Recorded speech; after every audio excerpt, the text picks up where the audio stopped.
Hey, what's up sa inyo lahat mga ka-dreamers? Ayan, ngayon pupunta tayo sa sementeryo. Pupuntahan na natin si Nanay. Okay?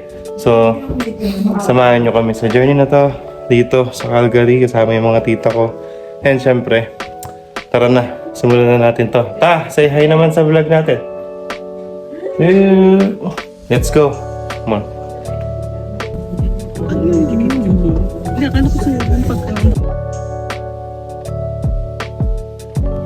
So, what's up sa inyong lahat mga ka-dreamers? Yun na nga. So, this is the day na pupunta tayo mga ka-dreamers sa puntod ng lola at lolo ko dito sa Calgary, Alberta. So guys, tulad nga na sinabi ko sa inyo, itong journey na to is talagang isa sa mga importanteng bagay sa akin dahil bata pa lang ako. Sinasabi talaga ng lola ko sa akin na Iman, galingan mo sa pag-aaral mo, magpakapait ka, gawin mo lahat para makapunta ka dito sa Canada. And now, tutuparin natin yung pangarap ng lola ko na yun mga ka-dreamers. So, excited ako, nanginakabahan kasi syempre, more on, ang tagal bago ko makagagawa to. And ngayon, nandito na kami sa Alberta. So, medyo emotional ako kasi syempre alam niyo naman kung gaano ko kamahal yung lola ko and everything. Pati yung lola and lolo ko. Talagang nagtaguyod din sa amin ng mahabang panahon para makapagtapos kami ng pag-aaral. Ayun. So, samahan nyo kami dito guys. Samahan nyo ako. So, pakita ko na lang sa inyo mamaya kung ano yung mangyayari sa pagbisita ko sa puntod ng lola at saka ng lolo ko. Okay? So, watch out mga ka-dreamers. Let's go. Sa mga oras na to, hindi ko na alam yung nararamdaman ko mga ka-dreamers.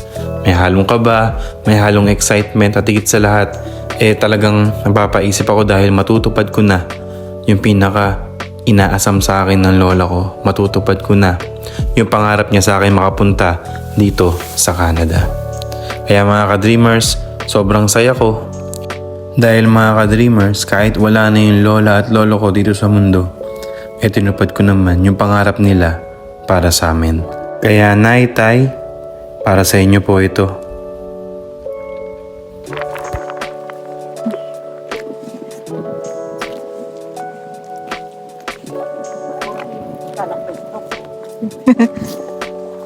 Malamig pa rin ka.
Huwag na rin sa loob ko sa wakas.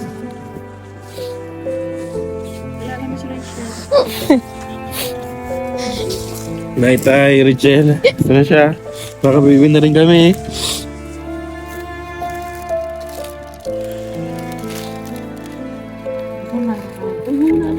Hindi na.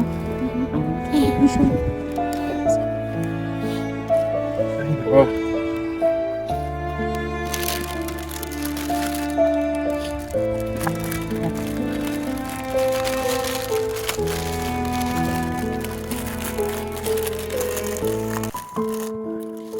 Salita na yung dati yun.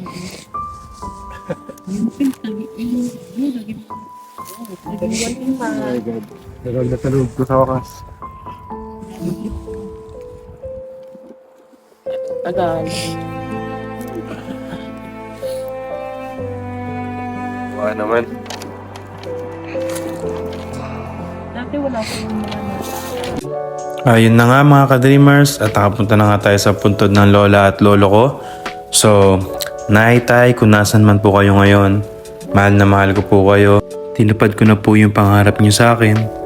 Mahal na mahal ko po kayo, naitay.